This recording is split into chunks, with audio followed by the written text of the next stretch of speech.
शिक्षक बंधू भगिनींनो, तर आज आपण अध्ययनावर परिणाम करणारे घटक हा परीक्षेला वारंवार विचारला जाणारा टॉपिक पाहणार आहोत. तर अनुवंश आणि परिसर हे दोन अध्ययनावर परिणाम करणारे महत्त्वाचे घटक आहेत. तर अनुवंश म्हणजे काय? विकासासाठी लागणारी मूळ शक्ती आनुवंशिकता पुरवते. वंश परंपरेने आजाजी व आई वडिलांमधील गुण अंशतः मुलात उतरणे होय. अनुवंश वैशिष्ट्ये प्रदान करण्याची व्यवस्था गर्भधारणेच्या वेळी सुरू होते. स्त्रीच्या अंडपेशी व पुरुषाच्या रेतपेशी यांच्या मिलनातून फलित पेशी निर्माण होते. आई वडिलांकडून आपल्यात संक्रमित होणारी वैशिष्ट्ये फलित पेशीच्या केंद्रात साठवली जातात. तर अनुवंशाचे नियम आहेत.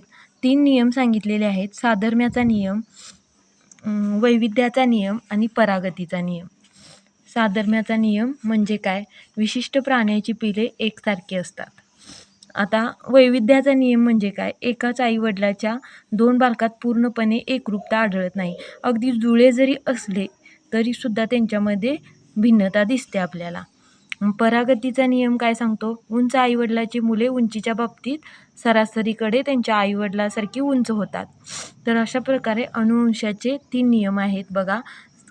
साधर्म्याचा नियम, वैविध्याचा नियम आणि परागतीचा नियम. थँक्यू.